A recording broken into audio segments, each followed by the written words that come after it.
Nous sommes sur cette terrible histoire. Alors heureusement, le militaire n'a été que blessé, mais ça aurait pu être pire puisque l'attaque s'est produite hier gare de l'Est. Un homme a poignardé un militaire de l'opération Sentinelle. On apprend que cet homme, qui est un Congolais, enfin qui a été naturalisé français, mais originaire du Congo, qui d'ailleurs a fait ça pour dénoncer les militaires qui tuent des gens dans son pays, c'est ce qu'il a dit. Mais en tout cas, il avait été jugé irresponsable pénalement lors d'un meurtre qu'il avait commis en 2018. Et on s'interroge pourquoi cet homme était dans la nature. Nous sommes avec Quentin, infirmier psychiatre. Bonjour Quentin. Bonjour tout le monde. Vous nous appelez de Fontaine dans l'Isère. Alors vous connaissez bien cette question de la psychiatrie, de la prise en charge des personnes jugées dangereuses, irresponsables pénalement, mais qui peuvent effectivement commettre le pire, comme cet homme. On s'interroge pourquoi, alors qu'il avait commis ces meurtres en 2018, en 2024, il s'est retrouvé dehors. Alors, j'ai travaillé en unité pour malades difficiles, c'est la raison pour laquelle j'interviens avec grand plaisir avec vous aujourd'hui, parce que Barbara demandait des infirmiers en UMD, donc Voilà. me voilà. Alors ça remonte à quelques années. Ça remonte à quelques années, mais pour que vous compreniez un peu comment ça se passe, en UMD en tout cas, les patients sont sous contrainte de soins demandés par un représentant de l'État, donc c'est très généralement le préfet ou ça peut être le maire d'une commune, par exemple. C'est le plus haut degré d'obligation de soins en France, parce que les conditions de sortie sont drastiques, même dans une unité normale. Et s'agissant de l'UMD, il y a toute une commission de psychiatres qui décide de la sortie des patients. Donc ça ne se fait pas comme ça non plus. Et j'ajouterais en plus de ça que la contrainte de soins du préfet est valable à l'extérieur d'un hôpital. C'est-à-dire qu'un patient qui sort sous contrainte de soins a une obligation de soins à respecter.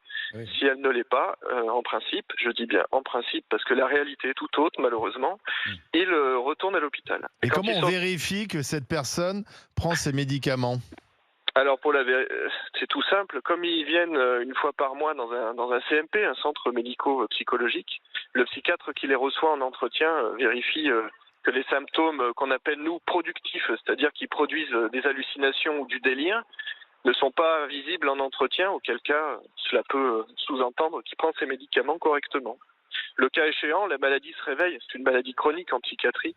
Donc les symptômes réapparaissent. Alors c'est peut-être le cas de ce monsieur, ça n'était pas malheureusement tous les tenants et aboutissants de l'histoire, mais il se pourrait que les symptômes soient réapparus très vite et qu'ils soient malheureusement passés à l'acte sur ce militaire. Et symptômes peuvent comme ça arriver sans prévenir en quelque sorte, et donc il est dans une bouffée délirante. Comment expliquer un tel passage à l'acte ? Pour comprendre la maladie psychiatrique, il faut comprendre leur rapport à la réalité. C'est-à-dire que ces personnes qui sont malades ont un rapport à la réalité qui n'est pas le nôtre. Pour eux, la réalité est insupportable. Et la moindre contrainte dans leur vie ou je dirais qui peut générer de l'angoisse, nous, on arrive à la gérer correctement, avec plus ou moins d'aide autour de nous. Ces personnes-là n'arrivent pas à la gérer et ça réveille effectivement le délire. Le délire étant quand même un symptôme qui protège les gens de la réalité. C'est comme ça qu'il faut le voir. Parce que le délire est beaucoup plus facile à supporter pour ces gens que la réalité qui les entoure. Oui, mais peut-être qu'effectivement, dans le cas de ce monsieur, effectivement, peut-être que c'est arrivé. Encore une fois, je n'ai pas les tenants, je ne suis pas de la région parisienne. Alors, selon un témoin, il aurait crié « Dieu est grand » en français, puisqu'il se dit chrétien, et il a dit qu'il a attaqué les militaires de l'opération Sentinelle, car les militaires tuent des gens dans son pays d'origine, puisqu'il est naturalisé français, qui est la République démocratique du Congo. Donc il y a quand même une motivation religieuse, politique. Enfin, il apporte quand même une explication à son geste. Oui, tout à fait. Mais on voit bien que cette réalité est compliquée pour ce monsieur qui est originaire de la RDC, donc de Congo-Kinshasa apparemment, où il y a eu effectivement des actions militaires et peut-être que la situation dans son pays... Traumatisé, oui. Oui, c'est ça. En fait, de toute façon, la maladie psychiatrique, elle découle principalement d'un traumatisme, quoi qu'il arrive. Si vous étudiez un peu la psychiatrie et la psychologie, vous comprenez que ce sont les traumatismes qui réveillent ou qui engendrent les maladies psychiatriques. Donc il a peut-être vécu quelque chose de traumatisant et depuis... il est né en 1984 ou 85. Oui, il a 40 ans. La RDC... Le Congo-Kinshasa dans les années 80, on est encore dans les années Mobutu. C'est un pays extrêmement violent, mais les années qui ont suivi, surtout post-génocide du Rwanda, où vous avez toutes les milices Hutus, plus poursuivies par les milices Tutsi, plus les milices congolaises elles-mêmes dans le Kivu, les crimes jusqu'à aujourd'hui qui sont commis, et je ne parle même pas des crimes commis contre les femmes qui sont d'une atrocité sans nom, et dont le monde entier se fout éperdument depuis 20 ans. Ça fait 20 ans et ça fait 30 ans que le Congo est complètement enfoncé dans une violence endémique. On n'en a strictement rien à faire dans le monde. Il y a d'ailleurs un des grands médecins qui répare les femmes au Congo qui aurait dû avoir le prix Nobel de la paix. Il l'a toujours pas eu. On distribue des prix Nobel de la paix à toutes sortes de guignolos. Tous ces événements créent des monstres. Ça crée des gens... Oui, mais peut-être que ce monsieur, on ne sait pas, quand il est arrivé en France dans les années 2000, je crois, donc il a vécu une grande partie de sa vie au Congo, on ne sait pas ce qu'il a vécu là-bas. Néanmoins, moi je suis d'accord avec vous, je suis d'accord avec ce que vous dites, Quentin. Néanmoins, les places en CMP et les visites régulières en CMP, vous me permettrez d'avoir quelques doutes. Quand on voit la difficulté de rencontrer les psychiatres en CMP, je ne suis même pas sûre que vraiment ils les voient une fois par mois. Hein. Si je peux me permettre de rebondir sur ce que vous dites, moi je pense, alors je ne me sers absolument pas de ce malheureux passage à l'acte pour faire passer un message politique sur la santé, mais je pense que ça devrait surtout effectivement interroger sur les moyens que l'on donne en France pour soigner ces gens et les accompagner. Parce que je ne serais pas surpris d'apprendre que ce monsieur a peut-être loupé son programme de soins en ratant des rendez-vous et que ce soit un peu passé à la trappe. Ouais, c'est ça. Et ça, malheureusement, c'est parce que moi j'y travaille depuis quelques années maintenant et je le vois, le manque de moyens en psychiatrie, on en parle souvent, c'est catastrophique. On en parle à chaque fois qu'il y a ce type d'affaires. Effectivement, on fait le même constat et rien ne bouge. Il y avait une dame qui avait mis le feu à un immeuble, il y avait eu je ne sais pas combien de morts à Paris, c'était pareil. Elle avait des injonctions de soins et en fait, elle ne se soignait pas. Voilà. Merci Quentin pour ces témoignages. Alors là, vous allez écouter un témoignage très intéressant, c'est celui d'Éric qui vient d'arriver au 32-16. On peut toujours faire confiance au 32-16 pour entendre justement ces témoignages qui font avancer les choses. Bonjour Éric. Bonjour. Parce que vous êtes un ancien de la GPSR, c'est la sécurité du métro, hein, si je résume. Tout à fait. Et vous étiez en poste lorsque cet homme avait tué dans le métro Châtelet-Léal en 2018 un jeune homme de 22 ans, c'est ça ? Tout à fait. En fait, c'est l'équipe que je gérais à l'époque qui est intervenue et moi je suis intervenu en deuxième rempart en tant qu'agent de maîtrise. Et mon équipe a interpellé sur la clameur publique cet individu qui était porteur d'un couteau de 20 cm. Bon, on a réussi à intervenir assez facilement à l'encontre de cet individu. Puis après, il y a eu la conduite au poste de police qui se trouve à Châtelet au niveau de la gare du RER. Et moi, j'ai assisté pas à l'interpellation même, mais par contre, j'ai assisté à la suite, c'est-à-dire devant l'officier de police judiciaire, à la mise en garde à vue immédiate.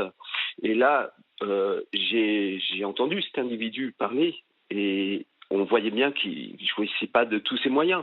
En fait, sa première réaction, ça a été « Oui, il m'a bousculé, il a rigolé, je lui ai dit de pas rigoler, je lui ai dit de pas rigoler. » Et il a sorti le couteau, il lui a dit « Arrête de rigoler, il lui a mis un coup de couteau pleine tête. Dans la tête. Dans la tête. Vous pouvez reprendre les témoignages de l'époque et les coupures des journaux.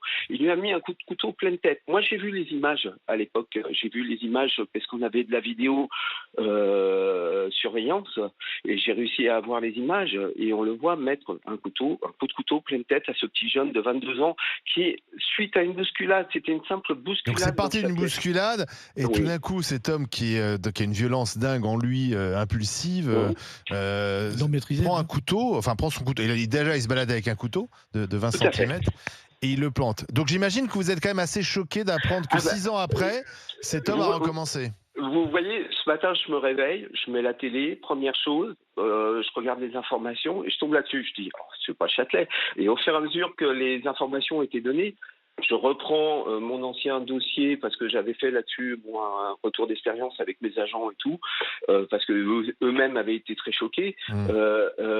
Et je dis, mais c'est lui, quoi. Il n'y a pas de possible. Et c'est lui. C'est la seule. En plus, c'est une des dernières affaires sur laquelle j'ai eu à intervenir, puisque après, j'ai pris ma retraite. Et maintenant, je suis policier, mais policier réserviste. Très bien. D'accord. Et là, vous dites comment ça se fait que cet homme est en liberté ? Oui, je me dis. Alors, vous voyez, en fait, avec tout ce qui se passe, effectivement, on commence à avoir Enfin, je suis dans un état un peu nerveux ce matin par rapport à ça, parce qu'en fin de compte, je me dis, mais qu'a fait la justice, qu'ont fait les psychiatres, enfin, tous ces éléments qui sont intervenus pour retrouver cet individu qui se retrouve à l'extérieur et qui a failli tuer un pauvre jeune qui faisait tout simplement son travail de militaire pour les citoyens. Et là, je me dis, il va falloir que les choses changent. C'est pas possible. Il va falloir qu'il y ait des responsabilités qui soient. Regardez M. Pomard, qui est un ancien policier, s'il faisait une intervention qui ne soit pas dans le cadre légal, il risquait sa place. Moi, en tant que policier réserviste, à tout moment, je risque d'aller en prison si je fais une exaction. Que se passe-t-il pour ces personnes qui ont pris qui l'ont pris en charge? Ça, je suis d'accord, il va falloir quand même remonter la chaîne de responsabilité, faire quand même savoir précisément pourquoi cet homme dangereux se retrouvait dans la rue avec un couteau. Ça, Olivier, depuis qu'on est ici, depuis que je suis au GG, des affaires comme ça, on en a eu. À chaque fois, on a dit il faut qu'on remonte la chaîne des responsabilités, les magistrats doivent rendre des comptes, etc. À chaque fois, zéro pointé. C'est Rachida Dati, quand elle était garde des Sceaux, qui a instauré les commissions. Enfin, c'est pas un procès, mais quand quelqu'un est déclaré irresponsable, enfin la déclaration d'irresponsabilité pénale, que ce soit altération ou abolition du discernement, se fait devant une commission où les parties civiles, entre guillemets, c'est-à-dire la famille des victimes ou de la victime peut assister. C'est une sorte de simili-procès, on va dire. Et puis, au final, on entend les experts et on nous déclare que la personne... Ça permet d'expliquer aux victimes ce qui se passe. C'est ça. Moi, j'ai assisté à cette audience dans le cas de l'assassinat de Sarah Halimi et il y avait donc Kobili Traoré. J'étais assise à côté des infirmiers psychiatriques et il a bien été précisé qu'il n'avait aucune maladie mentale, qu'il n'était même plus sous traitement au moment où il comparaissait devant la commission. Et on a quand même reconnu l'abolition du discernement. Donc, là maintenant, il faut encore aller plus loin. Rachida Dati, déjà, elle avait fait cette commission pour que les familles se sentent au moins ce moment de justice. Parce qu'avant, vous n'aviez rien, vous aviez juste dossier classé, affaire sans suite. Donc là, au moins, il y a un dossier judiciaire. Mais maintenant, il faut aller plus loin. Il faut qu'on ait un ministre de la Justice qui ait le courage de dire que ces gens-là, quand on a ce niveau de dangerosité, moi je suis désolée, ils doivent rester enfermés. Et je sais qu'il n'y a pas de place en UMD. Il faut créer des structures spécifiques pour laisser ces gens enfermés. La priorité, c'est de protéger les gens. Enfin, oui, je suis désolée. On doit protéger la société.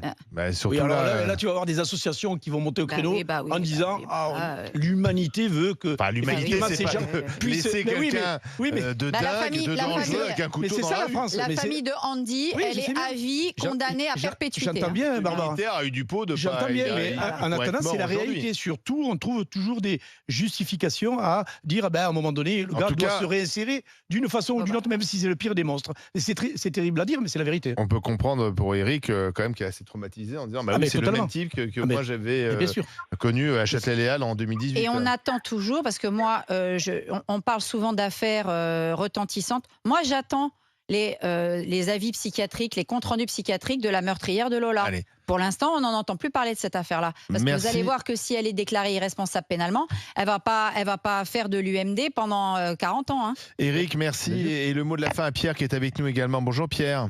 Bonjour à tous. Merci beaucoup pour me permettre de parler sur l'antenne. Alors, vous avez un témoignage parce que dans votre ville, il y a un hôpital psychiatrique et vous voyez un peu ce qui s'y passe, les allées et venues, c'est ça ?